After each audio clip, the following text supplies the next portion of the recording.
Okay, let's talk about some of the tools you're going to need to get started on doing laptop repairs. First and most basic is just a screwdriver. You could almost get away with doing a whole repair on a laptop with just a screwdriver. That's a Phillips. You should have a Phillips and a straight head. A smart thing to do might be to get a screwdriver kit like this one. This is my favorite one. It's made by a company called Velamin, and I like them because they're super cheap, and the tips of the screwdrivers don't wear out. A lot of cheap screwdrivers do, but this set does not. What does break, however, is the handles, and these two broke in half, but they are actually my favorite two screwdrivers that I use for doing laptop repair. It's that one and that one out of the Velamin case. And you'll see in the videos, these are the screwdrivers I mainly use for taking the laptops apart. I like that they broke because they fit in your hand easier and they're easier to maneuver, and that's what I use for screwdrivers. Now, you could also get precision screwdrivers too. And I bought these at Radio Shack, and they're good for getting in the real fine screws. Then you're going to need pliers and wire cutters. Definitely need both of these. I recommend getting for pliers a set like this and with the wire cutters included. You get them at like Home Depot or Lowe's or any hardware store. And these will allow you to get into the more tinier places where mainly that's all you deal with laptops. You need a small set of tools as well. Definitely need to have a flashlight. Something where if a spot's dark, you can see a little bit better. And a soldering iron is crucial. Now, this is the soldering iron stand. And that's the soldering iron that I use. Just a simple Radio Shack 15-watt soldering iron. Does the job for me. This is the model number. It's a 64-2051B.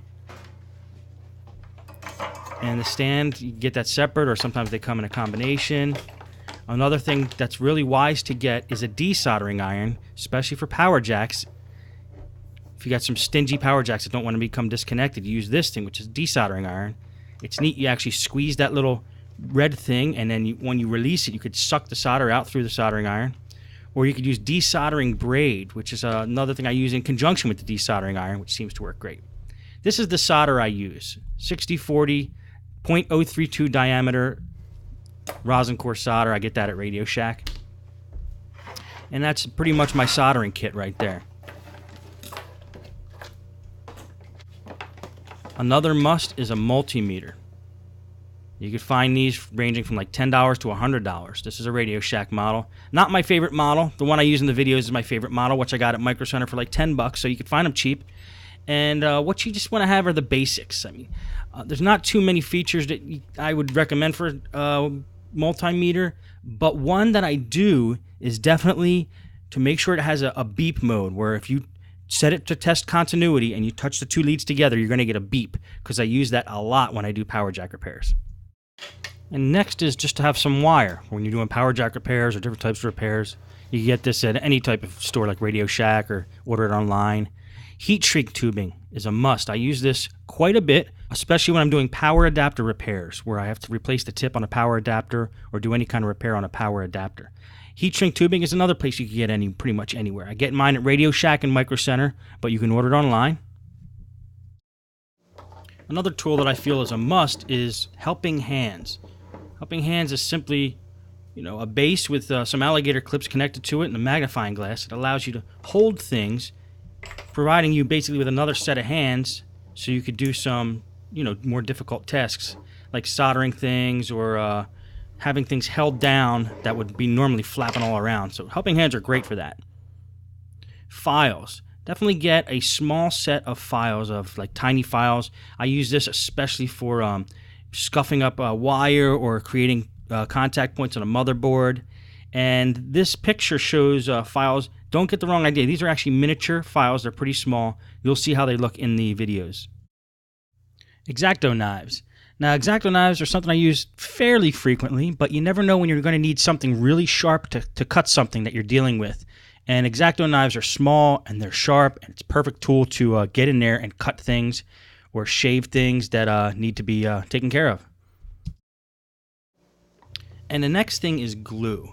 Now, this is Elmer's Carpenter's glue. I'm almost using this just for the sake of the picture, but I use that very sparingly. The main glues that I actually use are a little bit of Gorilla Glue, but mainly Crazy Glue. Crazy Glue is actually very great for attaching plastic to plastic, and a lot of laptop repairs are just dealing with plastic. So definitely recommend Crazy Glue. It's cheap and you get your hands on that pretty much anywhere as well. When you want something a little more difficult and you need a strong bond, try epoxy. They make a 5-minute epoxy, which basically dries in 5 minutes. I recommend letting it sit overnight, but you could technically dry things in 5 minutes. And then they make different bonds of epoxy, and we actually have to mix 2 tubes of material. And it smells pretty strong. You want to be in a ventilated area, but it does provide a strong bond. Haven't used epoxy in a while. Again, my main thing that I use is the Crazy Glue. Thermal grease. Now, thermal grease is what we use to create a bond between the processor and the heat sink so heat can flow through efficiently and dissipate. And a popular brand of thermal grease is Arctic Silver. And I have a little tube of that, and that's what I use mainly. It gets a little expensive, but you can use pretty much any thermal grease. You'll be okay. Now, you'll see in the later videos exactly how I use the thermal grease, how much I use, and this kind of thing. So stay tuned for that. Okay, now foam. I always use a piece of foam when I'm working on laptops so I don't scratch the top of the laptop when I'm working on it upside down. You can also use it with circuit boards if you don't want like a delicate circuit board to touch the surface that you're working on. I get these foam pieces usually out of desktop motherboard boxes. When you get a motherboard for a desktop, it's usually shipped in a box that has a square piece of foam under it. That's pretty much exactly what I'm using there. Compressed air. Now, if you watch these videos, you're going to see that I use compressed air a lot when I'm working on laptops. I use it to clean out dusty areas on a laptop. I also use it to blow out the CPU fan, get all the chunks of dust out of there. Also, in the heat sink for the CPU, I blow air right through the fins of that and clean that all out. Now, the only problem with compressed air is it's expensive. So if you're going to use a lot of it, I recommend using like a blower on a wet dry vac. And I talk about one that I recommend later in this video. A drill. A drill is a great thing to have if you ever need to drill holes in a laptop case, which I'll show you a couple of the videos. And get a good set of drill bits that aren't going to flake out on you if possible. I prefer a cordless drill just because it's more easy to, maneuver. It's not too unwieldy, so I use a Black & Decker for that. Screws and hardware. Every time I have some leftover screws or I acquire screws from anywhere that are small and tiny, I collect them. I put them in a small little case, store them up because you never know when you're going to need them. Now, it's nice to have a couple little cases around just to put screws and what rubber pieces and different things that you're going to be doing when we take apart laptops. Get yourself a tape measure or a ruler or something where you can make measurements or size things up if you need to do that, which will definitely happen, especially with laptop screens and that sort of thing. Get yourself a set of tweezers. Remember, you're working in very confined areas.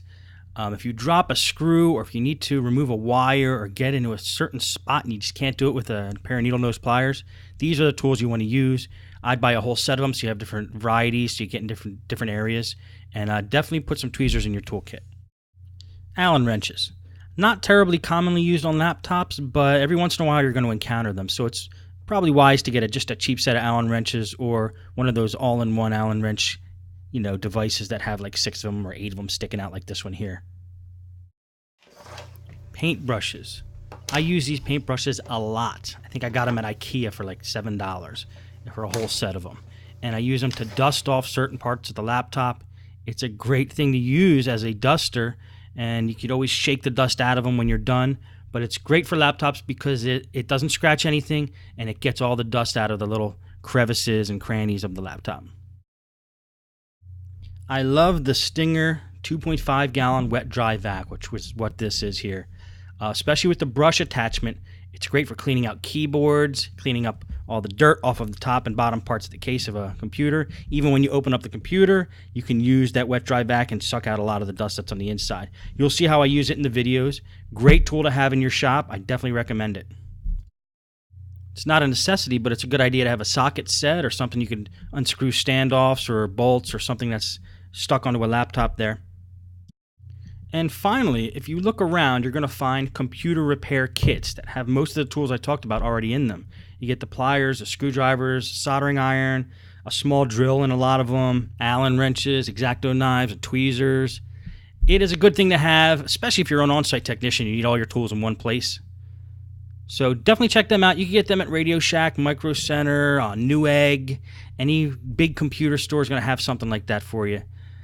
Well, that's going to wrap up the tools that you need. I went through the basic tools. Some are more necessary than others. As you continue to watch the videos, you'll see what I use the most, and then you'll know what priority to get these tools. But that's a quick rundown of pretty much everything I use to get laptop repairs done. Hope it helped.